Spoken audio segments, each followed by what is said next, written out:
Bien, bonjour à tous. On commence donc notre série de tables rondes ce matin par un premier thème qu'on a intitulé « Les médias pourront-ils survivre sans les géants du net ?» Peut-être pour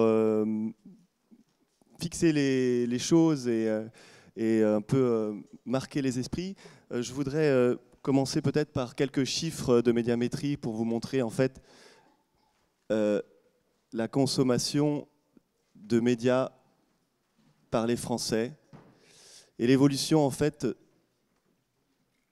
de cette consommation. Alors à gauche, on a les plus de 13 ans et à droite, on a les jeunes. Et vous voyez donc une évolution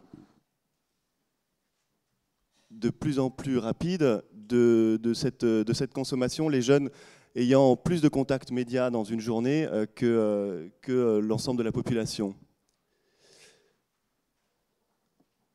Alors,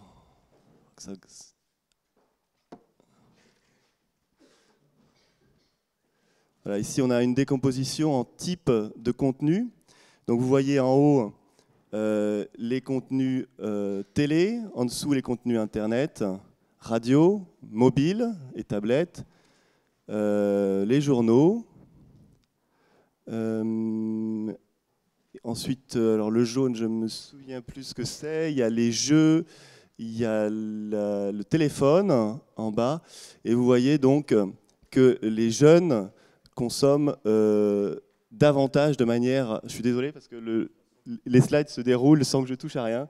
Mais j'espère que vous avez eu le temps de les attraper au vol. Bon, ça ne marche pas. Hein, on fera 100. Bon, l'idée étant de dire que les jeunes consomment davantage de médias et les regardent de manière beaucoup plus éclatée. C'est-à-dire qu'on avait 98%, on a 98% de l'ensemble de la population qui regarde sur le support d'origine, des contacts télé, radio ou presse sur le support d'origine. Ça tombe à 94% si on regarde les jeunes de 13 à 24 ans. Donc tout ça pour dire qu'effectivement, la tendance actuelle est une formidable opportunité pour les médias, mais également, évidemment, un sacré défi. Pour en parler ce matin avec nous, donc on a Louis Dreyfus, président du directoire du groupe Le Monde. Merci d'être là, monsieur Dreyfus. Et puis Carlo D'Azzaro Biondo. Bonjour, monsieur Biondo. Vous êtes président de Google pour l'Europe du Sud, de l'Est, le Moyen-Orient et l'Afrique. On va essayer peut-être de rentrer tout de suite dans le vif du sujet pour essayer de se garder en 45 minutes ensemble. On va essayer de garder des questions, je vais essayer de faire mieux que David si j'y arrive, et garder une quinzaine de minutes de questions à la fin de cette table ronde. Peut-être pour commencer d'abord et pour cadrer le débat, je voudrais vous demander, monsieur Dreyfus, ce que vous apportent les géants du net et en particulier ce que représente Google pour un groupe comme Le Monde aujourd'hui. Allô, oui. Ce que représente Google.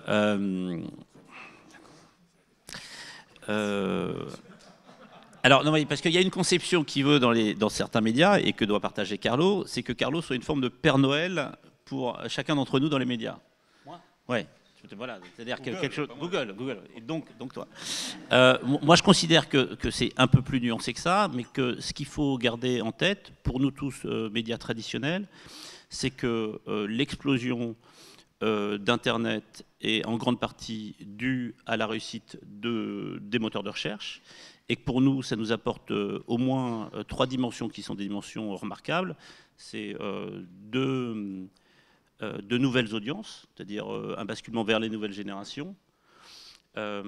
C'est une attractivité pour de nouveaux actionnaires, on en parlera plus tard, et puis une capacité à changer de taille avec un phénomène de consolidation. Donc moi je considère que c'est un vrai moteur de croissance. Si on regarde pour Le Monde, hein, je vais essayer d'être plus spécifique, nous on a seulement 25% de notre audience qui vient des moteurs de recherche. Donc on reste une marque qui est très identifiée et une grande partie de notre trafic qui vient pour Le Monde spécifiquement. Pour autant, je suis bien conscient que le renouvellement de notre audience du Monde vient de ces moteurs de recherche. Il y a un chiffre qui m'a frappé, je ne sais pas si vous avez eu l'occasion de le voir hier. Hier, Le Monde.fr a battu son record de nombre pour l'article le plus partagé. jusqu'à hier, jusqu'à dimanche, l'article le plus partagé avait été partagé 43 000 fois dans le monde depuis qu'on est présent sur Facebook. On a plus que doublé ce chiffre et on a eu un article qui a été partagé lundi matin 93 000 fois et c'était l'article sur la mort de Paul Walker. Ce qui donne une bonne idée. Donc Paul Walker, pour ceux qui ne connaissent pas, il y en a sûrement certains d'entre vous qui étaient donc l'acteur phare de Fast and Furious, une série cinéma. On voit bien qu'on a une nouvelle audience qui sont en gros les moins de 30 ans qui viennent à la marque Le Monde par ces médias, par les réseaux sociaux, par les moteurs. Et donc ça, c'est notre moteur de croissance. Donc qu'est-ce que nous apporte Google? Qu'est-ce que nous apportent les moteurs de recherche? Une capacité de croissance et de toucher de nouvelles audiences. Ça, c'est un élément fort. Maintenant, toute la question, c'est comment on arrive en parallèle à en profiter tout en gardant nos spécificités et nos territoires propres qui sont une capacité à dégager de la valeur ajoutée pour nos lecteurs et pour nos partenaires commerciaux sans que l'ensemble de la valeur bascule chez notre ami Carlo. Vous avez parlé des moteurs de recherche, en particulier 25% pour eux. Est-ce que vous pouvez nous dire les réseaux sociaux, qu'est-ce que ça représente dans vos lecteurs? Les réseaux sociaux, on a aujourd'hui 3 millions d'utilisateurs actifs de réseaux sociaux, que ce soit Facebook, Twitter, autour du monde. Donc on a quelque chose de très très fort quand on compare avec nos confrères et en vraie croissance. C'est-à-dire qu'on a une grande partie maintenant de nos articles qui sont retweetés et on voit nos journalistes, ce qui est nouveau, avoir une présence beaucoup plus active sur les réseaux sociaux, notamment sur Twitter. Donc on a en ce moment un travail sur la personnalisation de nos contenus, la présence de nos journalistes sur les réseaux sociaux. On est convaincu qu'une grande partie de notre capacité à attirer de nouvelles audiences viendra de contenus mieux incarnés et donc de présence mieux affichée de nos journalistes sur les réseaux sociaux. On y travaille. Donc chacun a un compte Twitter? Pas chacun, mais on va y arriver. Monsieur Carlo d'Azzaro Biondo, juste, je voulais vous demander un petit peu pourquoi finalement un groupe comme Google s'attache au développement de la presse en ligne. Quel est l'intérêt pour Google de s'intéresser à la presse finalement? Je pense que Google a besoin, comme le monde en général, d'une presse qui fonctionne. Je pense qu'on s'est rendu compte, en travaillant avec la presse, en particulier en France, dans la dernière année et demie, d'un paradoxe. La presse a réussi la bataille de l'audience. Aujourd'hui, la presse a une audience en ligne très importante, mais continue, pour une partie du secteur, à avoir une difficulté à monétiser cette audience. Et on s'est dit qu'il fallait peut-être qu'on contribue à les faire profiter un peu plus du business model de l'Internet et de voir ce qu'on pouvait faire. Alors, on nous a accusés de faire ça par sens de culpabilité. Je pense que la réalité est un peu plus complexe que ça. Notre business model... Monsieur Dreyfus qui fait une moue. Non, mais je pense que Google a un business model très différent de celui de la presse. Les formes de publicité sont toutes différentes les unes des autres. D'ailleurs, quand on parle de publicité chez Google, je pense que pour une grande partie, on utilise un mot d'une manière non tout à fait exacte. Ce que nous sommes, c'est un réseau commercial. Quand une PME appelle Google et lui dit j'achète des mots-clés pour vendre mon logiciel en Chine, ce qu'on remplace, c'est un réseau commercial physique qui ne pourrait, dans la plupart des cas, pas créer parce qu'ils n'en ont pas la taille et la force. Et ce qui a fait la force de Google, c'est de permettre à des entreprises de toute taille, surtout des petits, de créer des réseaux commerciaux à coût variable et en travaillant avec nous. Ce qui est une proposition très différente de celle de la presse. Quand on va vers Internet, la monétisation se fait de manière différente qu'elle se faisait avant. Parce que la relation entre l'usager et le lecteur, si vous voulez, et le média est une relation beaucoup plus directe qu'elle n'était avant, ce qui crée une série de difficultés. Et en France, on a un problème en plus, qui est à mon avis la vraie raison pour laquelle on a des difficultés, c'est qu'on n'a pas la même taille sur Internet qu'on a en Angleterre ou aux États-Unis. Quand on est l'Herald Tribune en Angleterre, on a 75% de ses clients qui viennent en dehors d'Angleterre. Donc on travaille sur un bassin d'audience qui est de centaines de millions de lecteurs. Et donc on peut transposer directement un modèle traditionnel sur Internet en disant, voilà, la même logique de publicité par la quantité est possible. Alors que quand on est en France, je ne sais pas ce qui se passera avec la francophonie, avec la taille qu'on a, une transposition directe de modèle en disant les mêmes logiques d'audience est plus difficile parce que, un, bon, il y a plus de concurrence sur Internet, deux, on est en concurrence avec le reste du globe, et trois, on a une situation différente. Donc pour nous, Google aujourd'hui, de se dire, et c'est pour ça qu'on a créé le Fonds pour l'innovation de la presse, de se dire est-ce qu'on peut participer d'une quelque manière à chercher les solutions pour que cette situation particulière qu'on a en France puisse être d'une quelque manière dépassée. Voilà. Monsieur Dreyfus, vous voulez réagir ? Non, je pense qu'il y a deux axes qui sont très différents. Il y a un axe que vient d'évoquer Carlo, qui est la manière dont Google a souhaité accompagner la transformation de la presse. Donc c'est en mettant en place un fonds, mais qui est pour une durée temporaire et avec un montant qui est capé, donc qui ne pourra pas profiter à l'ensemble de l'industrie, c'est bien normal. Donc c'est utile, mais ça ne change en rien à la transformation, ça ne contribue que très faiblement à la transformation de nos modèles. Et puis il y a quelque chose de beaucoup plus marquant, il y a Google qui prend une part de marché très importante en termes de vente d'espace et une transformation qu'on a de nos régies publicitaires pour qu'on puisse être une alternative réelle pour les annonceurs en se regroupant. Il y a des initiatives qui ont été prises par la presse et par les médias télé, je pense aux deux places de marché qui sont des vraies alternatives à Google avec de l'inventaire de qualité. Et je pense que c'est là-dessus qu'il y a une bataille qui s'organise avec Google qui évidemment a un rôle majeur et par ailleurs des régies publicitaires. Je pense que le risque pour nous serait que nos régies disparaissent au profit juste d'acteurs qui vendent un inventaire massif, alors que pour les annonceurs, une grande partie de nos annonceurs, ils sont demandeurs d'emplacements premium et de logique ultra qualitative que seules les régies ou un regroupement de quelques régies peut organiser. Donc voilà, donc je pense que c'est deux choses très différentes et que le fonds Google est probablement une bonne initiative, mais qui ne pourra pas bénéficier à l'ensemble de l'industrie, donc c'est très marginal. Je pense qu'il ne faut pas se concentrer là-dessus. D'accord, nous ne nous concentrons pas là-dessus, mais reprenons le point que tu viens de soulever.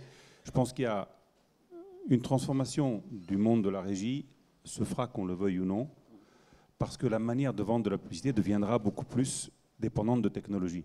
Quand il y a quelques années, j'étais dans un grand groupe de presse et on me disait sur Internet, va vendre directement aux PME avec les forces de vente qu'on a. Et j'ai essayé de dire oui, mais quand on doit vendre 50 € ou 20 €, envoyer une force de vente en train à Strasbourg pour les vendre aux producteurs des Flammes-Cuches, ça ne va pas être facile parce que ça va me coûter 500 € pour 50. Donc je pense qu'il faut accepter que la technologie va changer un peu la donne. Ce n'est pas Google, c'est la technologie en général. Et je partage tout à fait ce que dit M. Dreyfus, mais je voudrais ajouter ça. Je pense qu'il faut essayer de valoriser par la qualité et pas que par la quantité. Et la qualité, ça peut être effectivement la qualité du message, la qualité du média.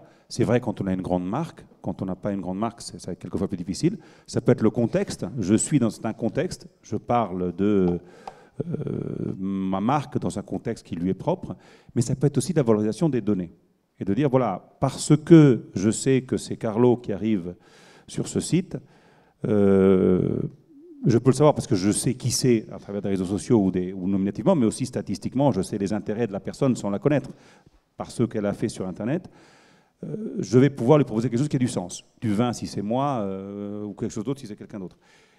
Cette valorisation du contexte, cette valorisation des intérêts est quelque chose de vraiment important. Moi, si je dois dire qu'est-ce qui a fait la force de Google, après on peut critiquer tous les modèles, mais ce qui a fait la force de Google, c'est quoi?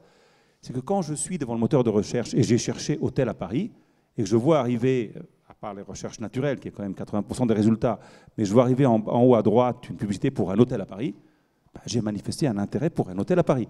On m'a répondu avec un hôtel à Paris. Ça a quand même un sens.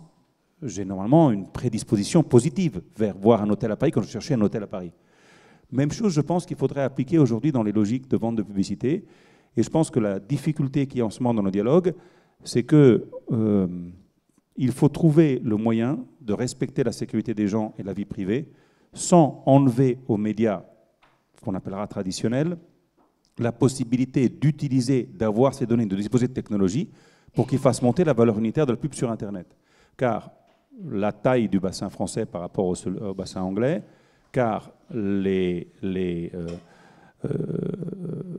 diverses formes de concurrence qui existent aujourd'hui sur Internet font que si on n'augmente pas la valeur de la publicité, ça va être difficile de remplacer ce que le papier peut avoir perdu dans les dernières années. Et ce thème-là, je pense, c'est le thème fondamental. Monsieur Dattaro-Biando, je pose la question de M. Dreyfus peut-être un cran plus loin, mais est-ce qu'il n'y a pas une forme de schizophrénie à aider d'une main en fait, la presse à se développer et en même temps à être en concurrence frontale sur les aspects publicitaires? Pardon d'être impertinent. D'abord, on n'est pas là pour aider la presse, on est là pour faire notre métier. Et je pense que chacun d'entre nous doit d'abord s'aider soi-même. Je ne vois pas Google comme ayant pour rôle d'aider un secteur ou un autre. Encore une fois, ce qui caractérise Google, c'est d'être toujours très orienté consommateur final. C'est une force. Ça fait dans Google une entreprise qui a été disruptive dans beaucoup de cas, avec des bénéfices sociaux et économiques pour son environnement quelquefois extrêmement importants. On oublie toujours, mais la valeur d'un moteur de recherche pour chacun d'entre nous, c'est important, ça nous aide à mieux vivre. Mais évidemment, tout ce qui est disruptif et orienté client avec de la technologie peut créer à d'autres secteurs industriels des problèmes. Et je pense que le monde d'aujourd'hui nous a bien prouvé qu'aucune entreprise, d'aucun secteur ne peut avoir une logique de droit divin, de vie éternelle sans changement, de par sa taille ou de par son existence. Parce qu'on est tous sujets à devoir se remettre en discussion tous les jours. On n'est pas là pour aider un secteur plutôt qu'un autre. Je pense que ça serait en plus peut-être un peu pas forcément totalement transparent de se présenter comme des chevaliers blancs. On est là pour faire notre métier. La concurrence, elle existe entre plusieurs choses, elle est quelquefois très, très forte, mais la concurrence n'empêche pas la transparence, n'empêche pas qu'on dise les choses comme elles sont, et c'est là où on essaie de travailler. C'est aujourd'hui, je pense, enfin, je reconnais ça à cette qualité aujourd'hui à mon entreprise, à ce qu'on essaie de faire en Europe. On est là pour se dire la vérité aujourd'hui, et pour se dire les choses comme on les voit, et pour, oui, faire de la concurrence, mais faire de la concurrence dans la transparence. Voilà. Si on a obtenu ça, c'est un énorme progrès. Ouais, je suis d'accord sur au moins 2 points avec Carlo. D'abord, je pense que personne ici ne prendra le risque de confondre Google avec un chevalier blanc. Google a beaucoup de qualités, probablement pas celle-là. La deuxième, c'est que je pense que Carlo a raison de dire qu'on aurait tort que les médias traditionnels sortent d'un monde qui a été parfois très subventionné, en se disant maintenant on a Google qui va construire un nouveau flux de revenus et une nouvelle manne ou une nouvelle rente de situation. Je pense que la concurrence des médias, des pure players et la rapidité de transformation de notre secteur nous force à miser sur une seule chose qui est l'innovation.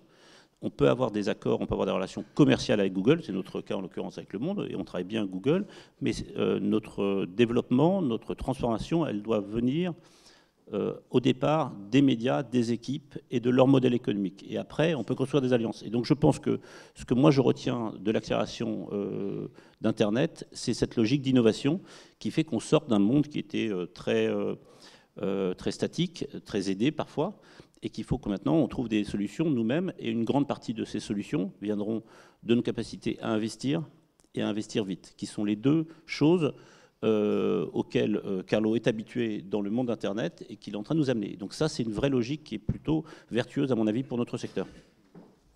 Monsieur Dreyfus, quand on a en face de soi un moteur de recherche qui représente 90% des requêtes en France et qui, je pense, récolte à peu près la moitié de la publicité en ligne, est-ce qu'on n'est pas dans une situation de dépendance ? Non, moi j'ai pas le sentiment d'être dépendant. On l'a vu, une grande partie de notre audience est une audience qui vient sur Le Monde et non pas via le moteur de recherche, donc il n'y a pas de dépendance. En revanche, il y a un déséquilibre. Et on l'a vu dans les discussions qu'ont pu avoir notre industrie avec Google. C'est-à-dire que Google a aujourd'hui une force, un professionnalisme et une capacité à anticiper les sujets qui sont très loin de nos capacités propres. Donc je pense que plus notre secteur sera confronté à des acteurs comme Google, comme Amazon, comme Apple, plus on va aller vers une logique de consolidation du secteur, soit de regroupement des acteurs, soit en tout cas de regroupement des intérêts, et à l'échelle, à mon avis, plutôt continentale que française. On a vu se développer les discussions avec Google l'an dernier, où les acteurs européens ont été incapables de se coordonner. Moi, à mon avis, c'est dommage, et ça explique en partie, c'est symptomatique des difficultés de notre secteur, mais je pense que dans les années qui viennent, on va aller vers un regroupement des acteurs à l'échelle continentale, de manière à avoir une discussion qui soit plus équilibrée. Voilà, donc on n'a pas une dépendance. En revanche, il y a un déséquilibre qui est colossal avec les moteurs de recherche ou les grands acteurs technologiques. Je pense à Amazon et Apple, où c'est vrai qu'il y a un vrai déséquilibre et donc une difficulté à négocier parce que tout simplement le rapport de force est trop défavorable. Je ne sais pas s'il faut parler en termes de rapport de force. Moi, je vais vous proposer une lecture un peu différente. On a vécu dans les 20 dernières années une globalisation. Les moyens de transport, l'Internet font que les distances et l'espace et le temps n'ont plus la même valeur. Et ceci, évidemment, favorise les économies qui ont la plus grande taille et la meilleure capacité à parcourir le monde. Notre langue était la première langue dans le monde il y a 100 ans, elle ne l'est plus, c'est l'anglais. En plus que ça, on vit une situation dans laquelle la technologie change la distribution de manière très profonde. Vous parlez de chiffre d'affaires publicitaire, moi je vous dis, nous on est surtout une force de vente. Et la plupart de notre chiffre d'affaires, ce n'est pas vraiment de la pub. C'est pas là pour défendre des marques, c'est pas là pour faire autre chose qu'évaluer à la performance pure, où on me dira j'achète tot mots-clés tant que je n'ai pas rempli mes tot chambres d'hôtel ou mes tot sièges d'avion. Je pense que, avec un immense respect, mais je veux le dire, Louis, pardon, non mais sérieusement, je pense qu'un des problèmes, c'est que quelquefois, quand on est puissant, quand on est grand, quand on est respecté, comme le sont les grandes marques de la presse, qui sont vues comme par nous et par le monde entier comme ceux qui nous enseignent le monde, quand on est dans cette position-là, quelquefois on a des difficultés à voir le changement et la réalité. Et je ne pense pas que la réalité, ce soit aujourd'hui, Google est énorme. Google, oui, est une taille importante. Il y a d'autres boîtes qui auront une taille importante demain. Il y a 10 ans, c'était AOL et Yahoo. Aujourd'hui, c'est Google. Demain, je ne sais pas qui ce sera. Mais ce qui restera, c'est la globalisation et c'est l'arrivée de la technologie. Quand Louis a dit une phrase avant, il a dit il faut qu'on garde la maîtrise de nos régies. Oui, mais garder sa maîtrise de ses régies, ça veut dire y mettre de la techno. Ça veut dire changer la manière dont ces régies travaillent. Si ce changement n'est pas fait, la maîtrise des régies sera perdue. Après, on dira c'est Google, c'est autre chose. Je pense que le premier problème, c'est d'accepter la profondeur du changement que ces thèmes comportent. Et quand on est en France, on se sent aujourd'hui souvent dans une meilleure position que celle dans laquelle on est en réalité. Nous sommes aujourd'hui un pays qui a une position très importante dans le monde et qui, pour la soutenir, doit affronter une série de changements profonds, et on ne le fera que si on s'y attelle nous-mêmes, pas si on accuse une boîte ou une autre parce qu'il y a réussi ou parce qu'il le fait d'être la source du problème.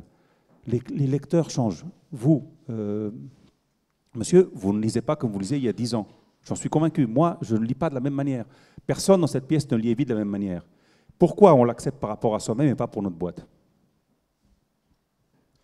Je voudrais qu'on évolue un peu dans la discussion vers ces nouveaux business models, parce qu'on en a parlé déjà à plusieurs reprises dans notre discussion, mais comment, Monsieur Dreyfus, on fait pour monétiser dans un monde de l'Internet où finalement tout a tendance à être gratuit, en particulier l'information ?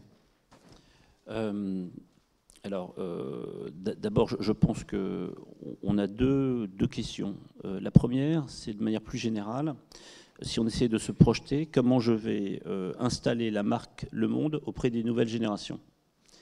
Ça, c'est le gratuit. Donc, on a besoin d'avoir un portail d'information gratuite, de grande qualité et très cohérent en termes de rigueur journalistique, de valeur des contenus, et en même temps mieux adapté aux moins de 35 ans. Donc ça ne veut pas dire qu'il faut faire des contenus jeunes, mais il faut être capable d'être moins institutionnel que ce que sont traditionnellement les versions papier.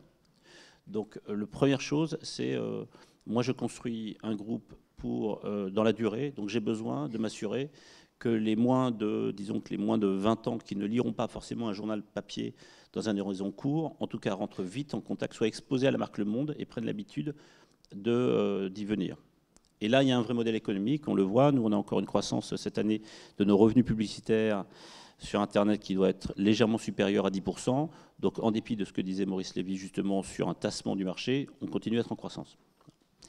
Et il y a une deuxième chose qui me semble importante, c'est qu'il faut qu'on puisse à la fois identifier des contenus payants, les mettre en scène et les développer. C'est ce qu'on essaye de faire avec la partie payante de notre site. On a aujourd'hui 125 000 abonnés à notre zone payante. Sur ces 125 000, on en a 70 000 qui sont des abonnés au papier et 55 000 qui sont des abonnés numériques qui ne sont pas abonnés au papier et qui continuent à croître. Donc là, et qui payent 15 € par mois, donc 55 000 fois 15 € par mois, sur un an, vous voyez, c'est des revenus qui sont assez importants. Je pense qu'on doit tous pouvoir rentrer dans cette logique-là, qui est une logique à la fois d'un grand portail d'information en gratuit, et en même temps de contenus payants par ailleurs, qui permettent d'avoir une relation différente avec l'abonné, avec parfois des services, des temps de lecture qui sont différents, des rendez-vous fixes. Je pense il faut qu'on puisse séquencer notre journée avec des rendez-vous fixes, avec des investissements technologiques importants. Carlo disait que la technologie doit être au cœur de la transformation de notre modèle. Je pense que ce que le monde a réussi avec le journal tactile est une innovation forte. C'est-à-dire qu'on a maintenant sur le mode tactile, sur l'iPad et sur le smartphone, un outil que personne d'autre n'a et qui est un autre format de lecture. Et donc c'est là-dessus qu'il faut. Donc il faut arriver à travailler sur les deux. Moi, quand je réfléchis à ça, et c'est vrai que c'est pas évident de comprendre qu'est-ce qui est du gratuit, qu'est-ce qui est du payant pour nos rédactions. Moi je pense qu'il y a une bonne analogie, alors qu'il faut adapter à nos modèles, c'est l'analogie Canal. Canal, historiquement, si je schématise, quand Canal s'est créé, était créé autour du cinéma, du foot et du porno. Hein, les moteurs... Canal+, depuis le début, avait une page en clair. Ça n'était pas de la Ligue 2, de la série télé et du film érotique. C'était au contraire une vitrine qui avait vocation à attirer des audiences beaucoup plus larges et à convaincre, parce qu'il y avait une cohérence dans les valeurs, que derrière, la zone abonnée pouvait justifier le prix de l'abonnement. Ben voilà, nous, il faut qu'on continue à croître sur le gratuit, et on a des investissements qu'on va annoncer dans les jours qui viennent sur le gratuit, et en parallèle, que le payant continue à se développer. Et à partir de là, on a un modèle assez vertueux. Je vous rappelle que l'activité numérique du Monde, donc c'est une filiale, donc on peut l'identifier assez clairement, a une rentabilité de l'ordre de 25%, c'est-à-dire cohérente avec ce qu'aurait une start-up. Donc on est sur des choses qui sont assez vertueuses. La question, c'est comment on peut continuer à croître. Et pour ça, il faut que ce soit le chiffre d'affaires qui croisse, parce qu'avec 25% de rentabilité, on peut monter à 30, on n'ira pas au-delà. Donc c'est vraiment une logique de développement du chiffre d'affaires, donc développement de l'activité.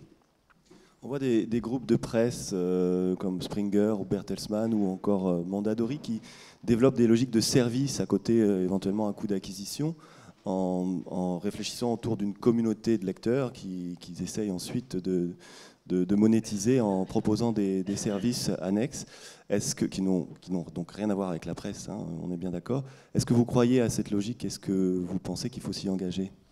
Moi, je pense qu'on peut la développer, mais à partir du moment où il y a une cohérence avec les valeurs de marque qui sont les nôtres. Prisma et Mondadori ou Condé Nast, je pense pour le e-commerce, travaillent en ce sens. Nous, on fait de l'information. Donc je pense qu'il y a deux segments sur lesquels on peut probablement se développer en ce sens.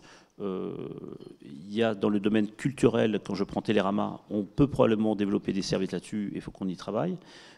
Si je regarde sur le Monde, je pense que c'est plutôt dans le secteur de l'éducation.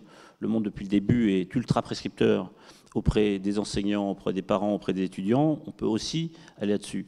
Mais je ne vois pas développer des services qui n'ont rien à voir avec les valeurs de marque. On va rester quand même une marque qui sera, dans la colonne vertébrale, sera l'information. Après, effectivement autour, à charge pour nous de construire des services dans le numérique ou ailleurs.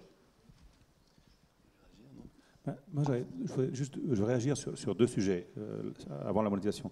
La première chose, je voudrais poser une question que je me suis posée récemment et la réponse que je me suis donnée m'a surpris.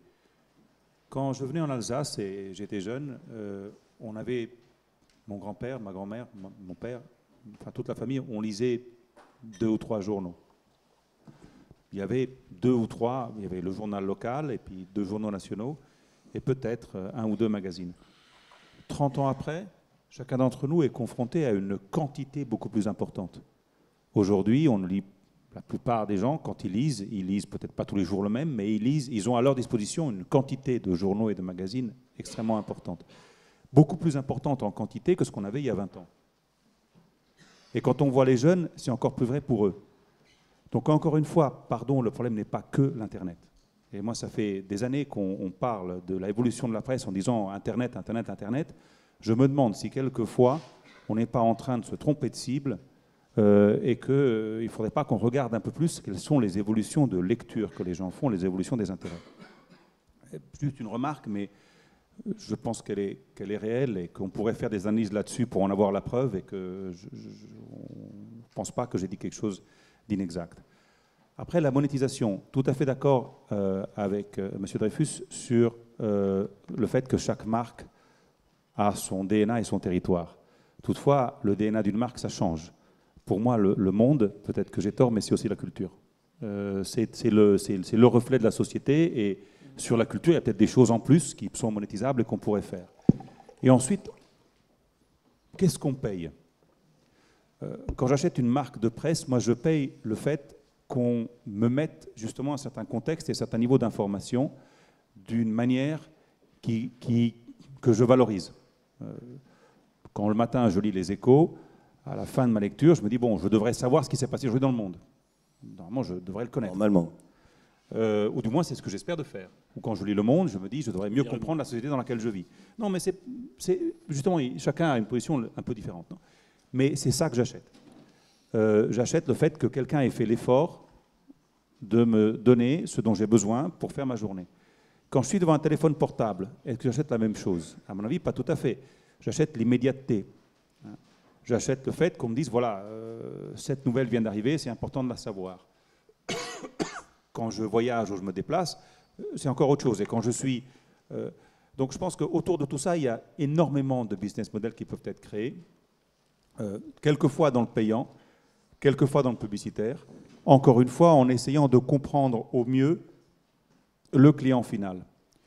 Et je pense que c'est ça la vraie transformation que doit faire la presse, c'est de passer d'une logique dans laquelle, pardon d'être aussi franc, mais moi, journaliste, j'ai quand même travaillé beaucoup de journalistes, je connais le monde et c'est moi, journaliste, qui te donne ma vision du monde. Et toi, non-journaliste, apprends et tais-toi, à une logique dans laquelle on a le contrôle est pris par le lecteur et on dit, moi, journaliste, comment je fais pour répondre à ce besoin du lecteur qui peut être lié au moment où il est, au lieu où il se trouve, à l'état d'âme dans lequel il est, en créant quelque chose qui répond à ce besoin. Si je fais ça, on trouvera des gens prêts à payer, que ce soit pour l'immédiateté ou pour autre chose.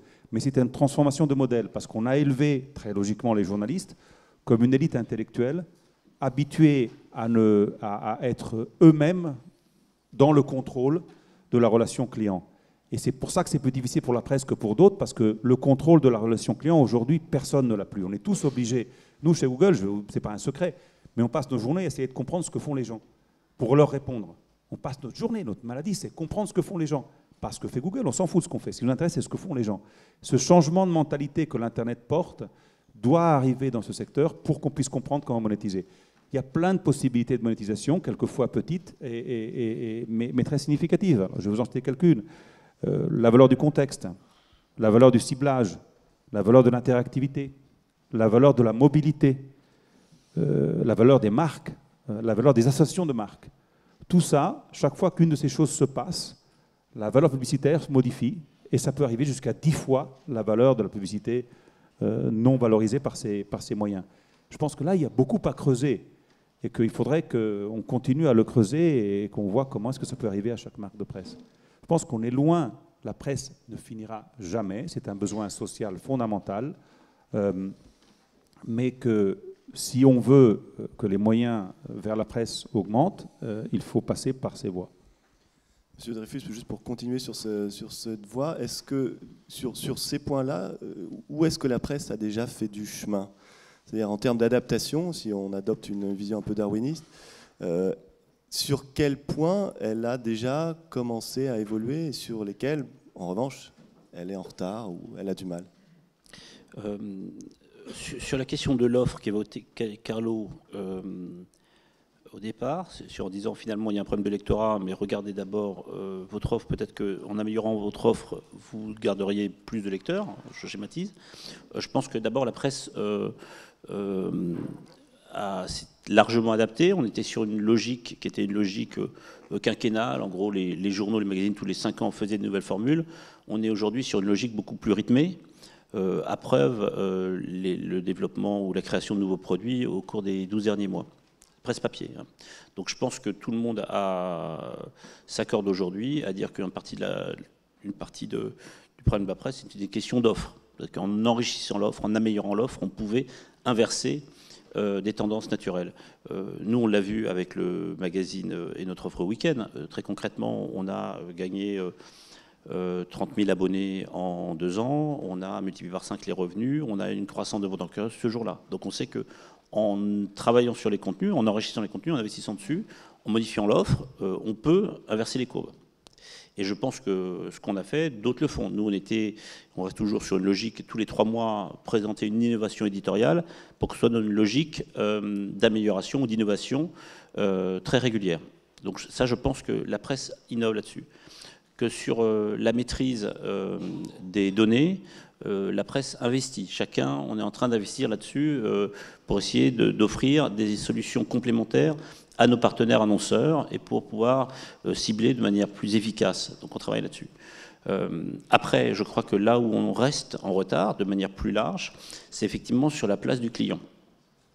Je crois que c'était Bezos qui, dans son speech d'arrivée au Washington Post ou juste avant, avait dit, moi c'est simple, que lui, la doctrine qu'il avait, c'était put the customer first, que nous c'est vrai, et Carlo a raison, c'est qu'on a eu tendance à se regarder entre nous, à regarder nos équipes, mais à très peu se tourner vers le lecteur. Donc aujourd'hui, il me semble assez important qu'on arrive à remettre le lecteur ou l'internaute au centre de notre logique en termes de développement, et que je crois que la présence de nouveaux investisseurs qui viennent d'Internet nous apporte ça. Moi je vois ça avec Xavier, c'est très concrètement, sa logique c'est comment on peut aller bouger plus vite que font tes lecteurs, que font tes internautes, et qu'est-ce que peut leur offrir qui correspond à leurs demandes.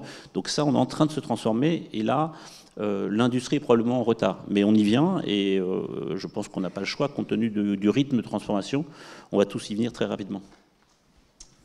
Monsieur, je vous remercie. On va peut-être passer... Sur l'achat de Bezos, je voudrais vous proposer une vision très différente de celle qu'on en amène. Pour moi, ce n'est pas le secteur de l'Internet qui essaie de racheter la presse. C'est des individus qui rejoignent une position dans la vie pour laquelle ils font des investissements par pure passion. Et je pense que Bezos a racheté ce qu'il a racheté parce qu'il avait envie de l'acheter, pas pour Amazon, pour lui. Alors moi, je vais répondre pour un investisseur. Non, mais alors moi, je vais donner une autre vision qui est celle d'une vision française. Moi, en l'occurrence, il se trouve qu'un de mes 3 investisseurs vient du même monde. Ce n'est très clairement pas... enfin, sa démarche est d'abord une démarche entrepreneuriale. Hein, je parle de Xavier. Entrepreneuriale. C'est-à-dire qu'il le fait parce qu'il est persuadé que le monde a une valeur qui est bien au-delà de celle qu'elle a actuellement, que vont émerger dans les médias, dans le paysage médiatique. Le paysage médiatique va se consolider autour de quelques valeurs phares, et que si ces valeurs phares sont capables de produire des contenus à haute valeur ajoutée, elles trouveront un modèle économique qui ne sera qu'en croissance. Donc c'est une démarche d'investisseur personnel, mais c'est une démarche entrepreneuriale. Ça n'est pas une démarche de mécénat. Et il y a 20 ans, les investisseurs qui arrivaient en presse venaient, à mon avis, beaucoup pour la dimension statutaire que pouvait leur offrir la presse, d'où un réflexe de danseuse. Aujourd'hui, on n'est pas du tout là-dessus. C'est-à-dire qu'on est sur des vrais investisseurs qui sont persuadés que la presse peut être mieux gérée, plus développée, et qu'elle trouvera un modèle économique qui ne sera qu'en croissance. Mais donc, c'est de vrais entrepreneurs. C'est comme ça que vous voyez l'arrivée de Bezos au Washington. Et à mon avis, c'est exactement la même chose. C'est que Bezos fait le même raisonnement. Il y a une marque qui est sous-valorisée, qui n'a pas eu les moyens de se développer, qui n'a pas eu le rythme de développement suffisant, et que lui peut lui apporter sa vision et son énergie. Je pense que c'est sur cette même logique. Ouais. Oui, je suis d'accord avec ça. Mon point, c'était de ne pas confondre le choix entrepreneur individuel à la fusion des business models, qui sont deux choses très différentes. Ce n'est pas l'Internet qui rachète, c'est je crois en une marque et je veux la développer et je pense pouvoir amener quelque chose. Mais c'est une démarche individuelle. On a rejoint une certaine position et aujourd'hui, on se donne des nouveaux défis. On va prendre une ou deux questions dans la salle. Est-ce que vous avez des questions qui se lance pour la première?